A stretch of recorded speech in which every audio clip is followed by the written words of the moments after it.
Freedom. The power or right to act, speak, or think as one wants, without hindrance or restraint. Freedom. The identity of America, a land of the free and home of the brave. Freedom. What we claim and what others crave. This freedom we take as our birthright, while others fight to find hope to make it through the night. But not one night, no, not by a long sight, for this is their life in chains. Our counterparts, no less than you or me, born by chance in another country, where they see only one choice. But it's not a choice you see, no, it's the absence of a choice for the people who have no voice, a people who can see no other future, who can see no other end, for their lives have been written off as hopeless, a problem that we couldn't possibly comprehend because you and me, well, we come from the other side.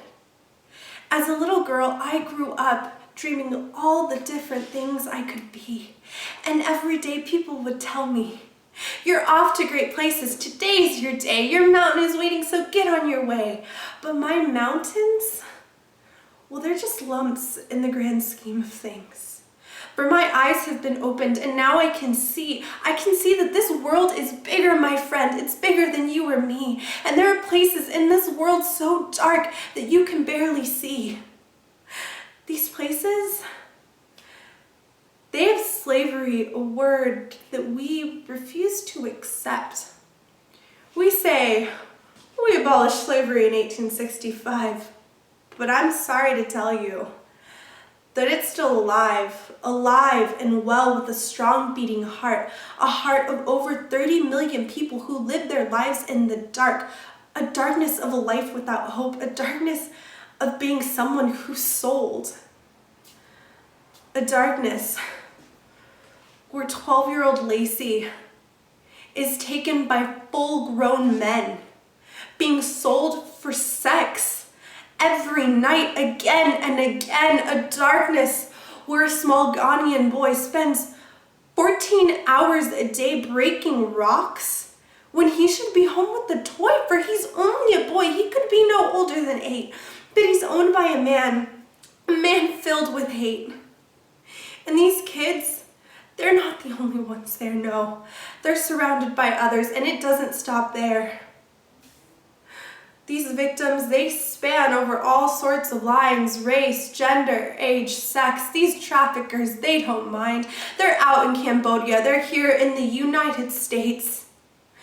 And we have yet to realize that this is all real, that none of it is fake. Because when we hear of these tragedies, I know it's our instinct to turn and run from the guilt, from the fear, the monstrosities, because we feel like we can't handle it. And you know, you may be right. I know that this is heavy stuff, but I'm sorry to tell you that it's no longer about how we feel. It's about saying that enough is enough. Freedom. The power or right to act, speak, or think as one wants, without hindrance or restraint. Freedom is like two sides of a coin. The positive and the negative that must remain adjoined, for one cannot exist without the other. So we must learn that in the presence of lacking freedom, freedom must emerge. While we set out to fight for this freedom, I don't think we fully grasp the power our own freedom has to make an impact. See, the definition of freedom is the power or right to act, speak, or think as one wants, without hindrance or restraint. And that, my friends, is exactly what we have. Why do we refuse to accept the power that we have in this?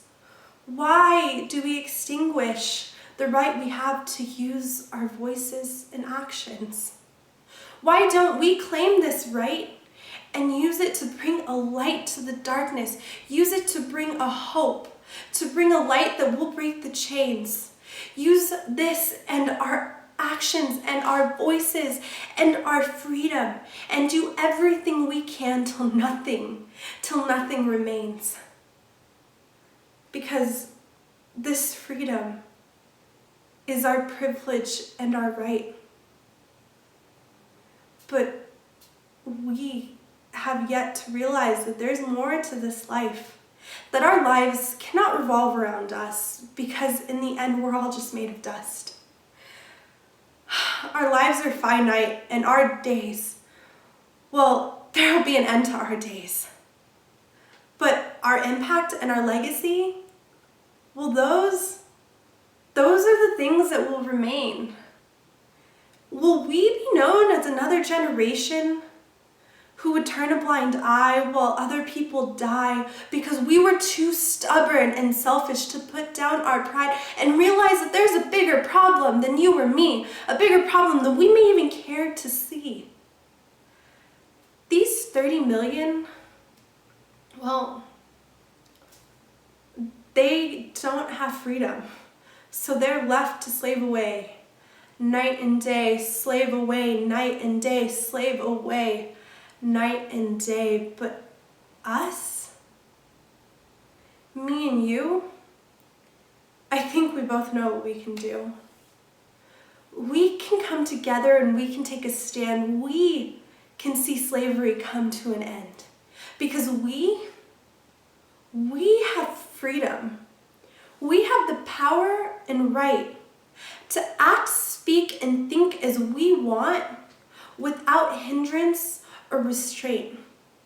So I will claim that power. I will act, speak, and think as I want without hindrance or restraint.